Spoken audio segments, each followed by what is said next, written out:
Motorola makes all the right upgrades in this 2024 edition of its foldable flip phone, including longer battery life, better cameras, and new external screen functionality. You also get double the brightness on the main display, but some AI features aren't coming until later. The upcoming Galaxy Z Flip 6 faces a tough competitor. I was enamored by last year's Motorola Razr Plus 2023 mainly because it did the unthinkable by dethroning Samsung's flip phone and earning the status of the best foldable phone around. With the Razr Plus 2024, Motorola takes everything I loved about last year's model and makes it better with all the iterative improvements to make this phone a solid contender if you are looking for a great foldable flip phone. Can you believe it's been 20 years since the original Razr release? While the Razr Plus 2024 pays homage to the iconic flip phone, the new release enjoys a prime opportunity to get a head start to win over consumers before the competition comes around. Samsung's new Galaxy Z Flip 6 is knocking at the door, so it's imperative for Moto to make an impression now. This year's Razr Plus is a worthy upgrade on paper that packs a larger external screen, bigger battery, faster processor, and a new telephoto camera to get you closer than ever before. However, keep in mind that several key AI features are coming later. In my Motorola Razr Plus 2024 review, I'll tell you how much of a bigger upgrade it is over its predecessor and whether or not this new Razr has enough substance to convince you to choose this $999 device over other traditional slates. And for viewers outside the US, be aware that the Motorola Razr Plus 2024 is known as the Motorola Razr 50 Ultra in the UK and Australia. One thing that warrants praise is that Moto has kept the price of the Razr Plus 2024 unchanged at $999, giving it a competitive edge against other flippables expected to release later this year. At this price range, the Razr Plus gives people a compelling reason to choose a foldable over a standard flagship slate. In the US, pre-orders for the Motorola Razr Plus 2024 are available right now through T-Mobile, AT&T, Best Buy, Amazon, and Motorola directly, with general availability set for July 24. I thought we'd get more carriers on board with the Razr Plus 2024 than before, but it could be just a matter of time before it shows up on major carriers like Verizon and AT&T. It's worth mentioning that there is only a single storage option available, but at least it's a generous 256GB of UFS 4.0 storage paired with 12GB LPDDR5X RAM. For the price, I think this is pretty fair given how there are still other flagship phones that still come with a base storage of 128GB. In Australia, the phone will go by the name Motorola Razr 50 Ultra. It's available for pre-order now until July 16 at JB, Hi-Fi, Harvey Norman, Officeworks, The Good Guys, Mobile City, Amazon, and Motorola's online store. Side by side, it's almost hard to tell the differences Motorola has done with the design of the Razr Plus 2024, but the improvements are noteworthy. Style is yet again the foundation of the Razr's identity, allowing it to stand apart from every other phone you see in the real world.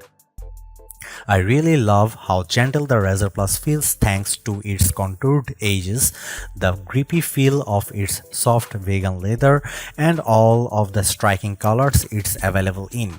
Not only are the aesthetic eye-catching, but it's still incredibly lightweight at 6.66 ounces and with a Razr-themed profile of 0.27 inches thin when opened. Motorola also improves the Razr Plus durability not only with a better IPX8 rating and Gorilla Glass Victus protecting the outer screen, but I notice it in how it opens. That's because the new Razr Plus is much more snappy with its folding mechanism, giving it that satisfying snap when I close it and open it, much like the feeling of the original Razr from way back when. This is due to the hinge being 30% smaller, which interestingly enough also minimizes the crease along the middle of the display. It is still noticeable at certain angles, but it's nowhere as prominent as the crease across the Galaxy Z Flip 5 screen. Best of all, the Motorola Razr Plus is available in more colors than ever before, with a total of 4 colorful options. They include midnight blue, spring green, peach fuzz, and hot pink. These options remind me of the time when Motorola released a slew of vibrant colors with the Razr V3 during the mid-2000s. Motorola definitely made an impression on me with the Razr's outer screen last year. What made it special was that it finally brought a sizable display that unlocked new utility I haven't seen in other flip-style foldables before. Rightfully so, the Razr Plus 2024 gets an even larger 4-inch POLED outer display that more importantly now offers an always-on display.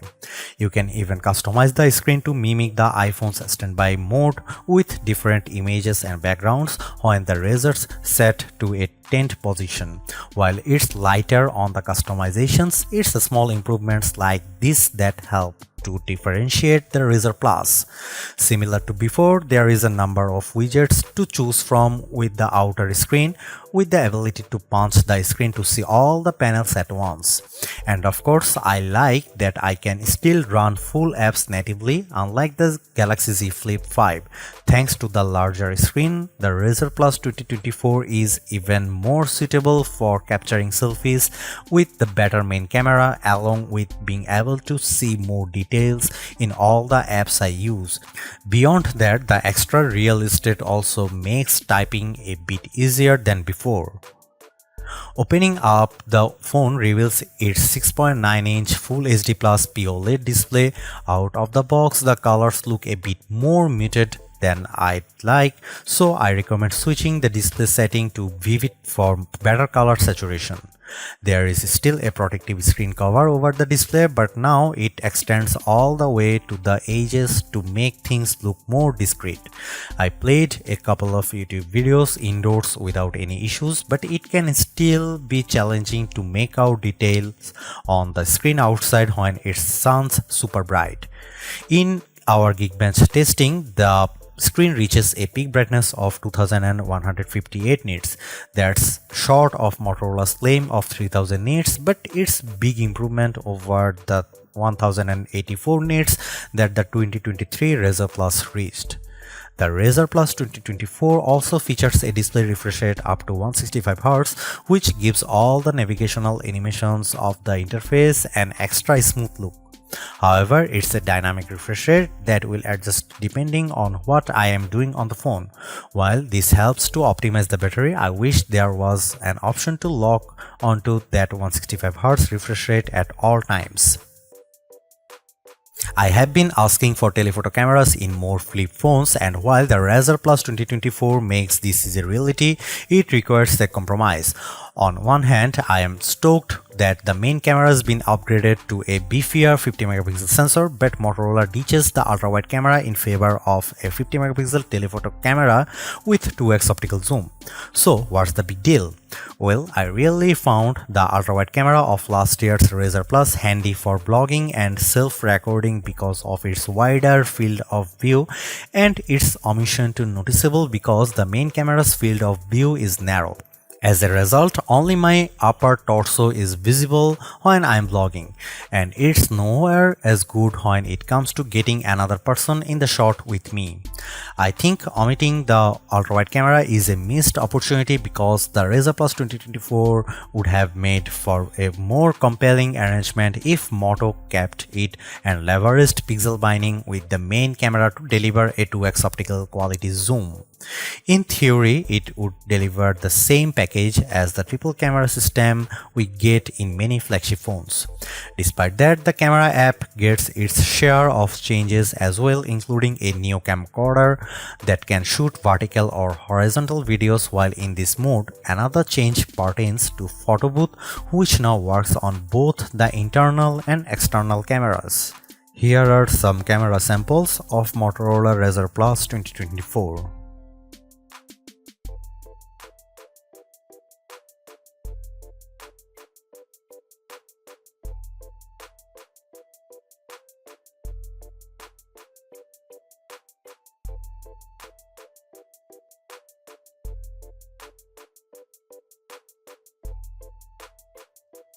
Rather than employing a previous generation chipset, the Razr Plus 2024 leans on the new Snapdragon 8s Gen 3 SoC for its muscle power. This chipset is often classified as a lower cost version of the Snapdragon 8 Gen 3 that powers most of today's flagships. Paired with its 165Hz refresh rate, everyday action on the Razr are fluid and responsive. It's not buttery smooth like an iPhone 15 Pro or Pixel 8 Pro, but it's more than enough to convince me it's good enough. After running our usual set of synthetic benchmark tests, it's quite clear that the Razr Plus 2024 boasts significant gains over its predecessor. Its single and multi-core Geekbench scores of 1834 and 4848 easily puts it ahead of last year's Razr Plus. Meanwhile, GPU performance is just as good with a steady 73.74 FPS rate on 3D Mark's Wildlife Unlimited test. Speaking of gaming, the Razr Plus 2024 manages to handle the 3D map in Age of Origins, rendering cities and battle scenes with ease. I do like that I have access to gaming toolkit while running my games, which lets me set it to a turbo mode to devote as many of the resources to the game as possible. The Snapdragon 8s Gen 3 is also able to juggle two apps simultaneously in split mode without any hiccups, but with so much available, I just wish it was able to save more split screen apps in memory to give me better multitasking using several apps, similar to how Open Canvas works with the OnePlus Open. Regardless of this, the overall performance of the Razr Plus 2024 is on par with any other flagship I have reviewed this year. Going through the software in the Razr Plus 2024, it's very similar to its predecessor in the way it preserves features that I have grown to love about Motorola's phones. The motion gesture from before are still here, like a double chopping motion to turn on the flashlight or twisting the phone to instantly launch the camera. Moto's Hello UX software running on top of Android 14 looks fresh and modern. What's missing from the onset through are all the Moto AI features that our company touts. This includes the ability to create custom wallpapers with a magic canvas feature, the ability to intelligently provide highlights from all the notifications on the phone, transcribing and summarizing voice recordings, and ability to use Moto AI to recall information. This is a huge part of the Razr Plus story, and I am baffled why Motorola is choosing to release them in the coming months instead of including them now. Even though they will eventually come, it would have been more beneficial to have them at launch. Luckily, there are still other AI features out of the box. This includes Google Gemini, which can be accessed directly from external display by either long pressing the power button or saying the usual "Hey Google" voice command.